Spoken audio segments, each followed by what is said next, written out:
Insurance claim. A business concern is always faced with a danger of heavy losses due to fire, and as a result, the business activities are paralyzed. Therefore, as a safety measures against such probable loss, the business concern generally take a fire insurance policy. Such policy may be in respect of loss of stock only and loss of profit only.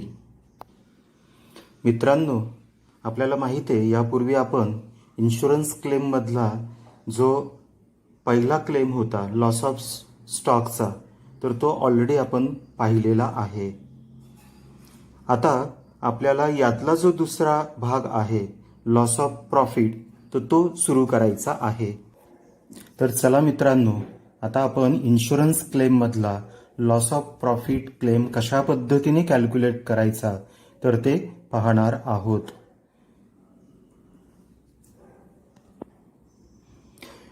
Due to the fire activities of the business are paralyzed and the sales of the business are affected. As a result of reduction in sales, the profit is also reduced. However, reduction in sales does not reduce the standing or fixed expenses of the business as they are required to be incurred as before. Therefore, a business concern takes a loss of profit policy which covers the risk against such losses. मित्रांनो, आपल्याला माहिती आहे की व्यवसायामध्ये जर आगीसारखी एखादी भयानक घटना घडली तर संपूर्ण व्यवसाय उद्ध्वस्त होत असतो. आणि त्याचा महत्त्वाचा परिणाम काय होतो तर आपली विक्री थांबते आणि विक्रीवरती जो आपल्याला रेग्युलर नफा मिळणार असतो तो नफा मिळत नाही. आणि मग या नफ्याचं जे काही झालेलं नुकसान आहे ते आपल्याला भरून मिळावं यासाठी आपल्याला इन्शुरन्स कंपनीकडनं लॉस ऑफ प्रॉफिट पॉलिसी घेता येते. परंतु मित्रांनो, तिथे एक अट अशी आहे, but to compensate such loss of profit insurance company issues a cover, but before claiming the loss of profit there is a condition that you should have policy for the loss of stock and you have claimed for loss of stock. मित्रांनो, इथे एक अट मात्र आहे की आपल्याला अशा प्रकारची पॉलिसी घेता येते, परंतु त्यासाठी मात्र तुम्ही अगोदर लॉस ऑफ स्टॉकची पॉलिसी घेतलेली असली पाहिजे आणि लॉस ऑफ स्टॉकचा क्लेम सुद्धा इन्शुरन्स कंपनीला दाखल केलेला असला पाहिजे, तरच आपल्याला लॉस ऑफ प्रॉफिट पॉलिसी घेता येते आणि त्याचा क्लेम कॅल्क्युलेट करता येतो. Before understanding the steps of calculation of claim of loss of profit, we understand the following important terms which are involved in this policy. तर मित्रांनो, चला आता आपण महत्त्वाच्या ज्या काही insurance claim loss of profit calculate करताना आपल्याला वारंवार विचारात घ्याव्या लागणार आहेत, तर त्या इम्पॉर्टंट ज्या काही टर्म्स आहे त्यांचा प्रथम आपण अर्थ बघूया. तर त्यातली जी पहिली टर्म वारंवार आपल्याला विचारात घ्यावी लागते ती म्हणजे ग्रॉस प्रॉफिट. मित्रांनो, यापूर्वी बघा आपण gross profit loss of stock मेथडमध्ये कसा कॅल्क्युलेट करत होतो हे पाहिलंय. ट्रेडिंग अकाउंट तयार करायचो आणि त्या ठिकाणी येणारी जी बॅलन्सिंग फिगर होती ती बॅलन्सिंग फिगर म्हणजे आपला ग्रॉस प्रॉफिट असायचा. परंतु या ठिकाणी मात्र आपला ग्रॉस प्रॉफिट हा आपल्याला ट्रेडिंग अकाउंट तयार करून शोधता येत नाही, किंवा मित्र असं म्हणेल की लॉस ऑफ प्रॉफिट पॉलिसीमध्ये कोणत्याच प्रकारचं अकाउंट आपल्याला तयार करायचं नाहीये. मग हा जीपी कसा शोधायचा, तर हा जीपी शोधण्यासाठी मुलांनो तुम्ही हे जे काही मी आता सूत्र तुम्हाला लिहून देतोय तर हे लर्न करा. Net profit plus insured standing charges तर या सूत्राच्या साहाय्याने या फॉर्म्युलाद्वारे आपल्याला जीपी शोधता येणार आहे. जीपी म्हणजे काय, तर net profit plus insured standing charges. आता ह्या दोन्ही शब्दांचा परत आपल्याला अर्थ बघावा लागेल. जीपी म्हणजे काय, NP plus insured standing charges. मग आता यातनं बघा पुढचा शब्द तयार झाला, तो काय, नेट प्रॉफिट. मग नेट प्रॉफिट म्हणजे काय, तर आपल्याला माहिती आहे ॲज युज्युअल किंवा as is अपेअरिंग on profit and loss account. As is appearing on P and L account. आपल्या प्रॉफिट अँड लॉस अकाउंटला जो आपल्याला नेट प्रॉफिट दिसतो तोच नेट प्रॉफिट आपल्याला या ठिकाणी घ्यायचा आहे. त्यानंतर आपल्याला तिसरा जो शब्द वारंवार इथं उद्भवणार आहे तो आहे इन्शुअर्ड स्टँडिंग चार्जेस. जीपी मध्ये आपण net profit plus insured standing charges या दोघांची टोटल घेतो. मग त्यातला एनपीचा अर्थ बघितला. आता इन्शुअर्ड स्टँडिंग चार्जेस म्हणजे नेमके काय, तर insured standing is nothing but it is the expenses which are included in our policy of loss of profit. परंतु हे एक्सपेन्सेस कोणते असतात, तर फिक्स एक्सपेन्सेस असतात. म्हणून आपल्याला असं म्हणता येईल the fix expenses as included in the policy of loss of profit. Fixed expenses included in the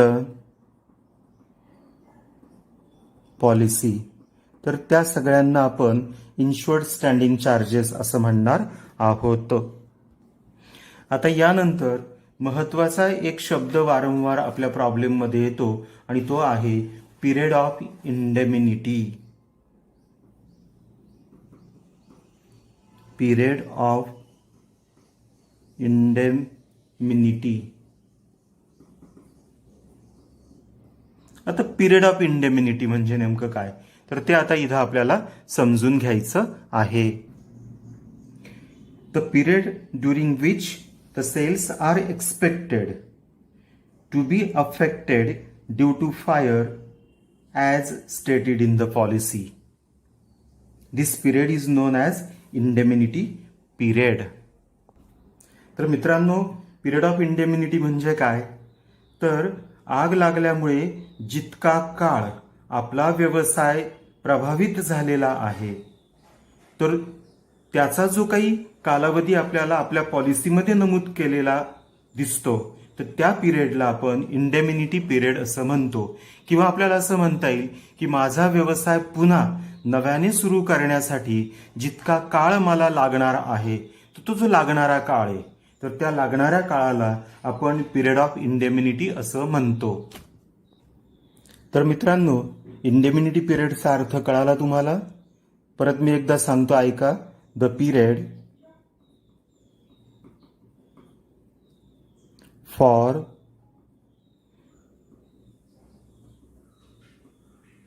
resuming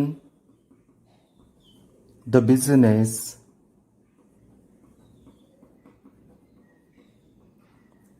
as usual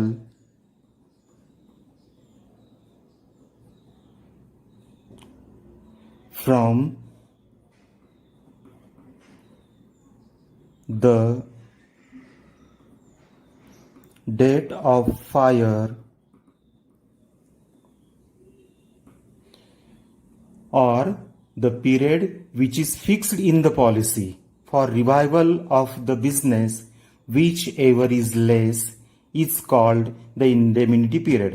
म्हणजेच काय मित्रांनो, तर माझा व्यवसाय पुन्हा पूर्ववत सुरू करण्यासाठी, आग लागल्यापासून तर तो व्यवसाय सुरू करण्यासाठी जो काही मला वेळ लागणार आहे तो वेळ, किंवा पॉलिसीमध्ये जो काही वेळ दिला असेल त्यांनी मला, तर तो वेळ, या दोघांपैकी जो कमी असेल तो.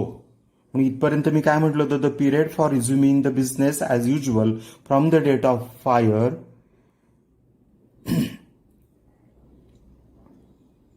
or the period which is fixed in the policy for revival of the business, whichever is less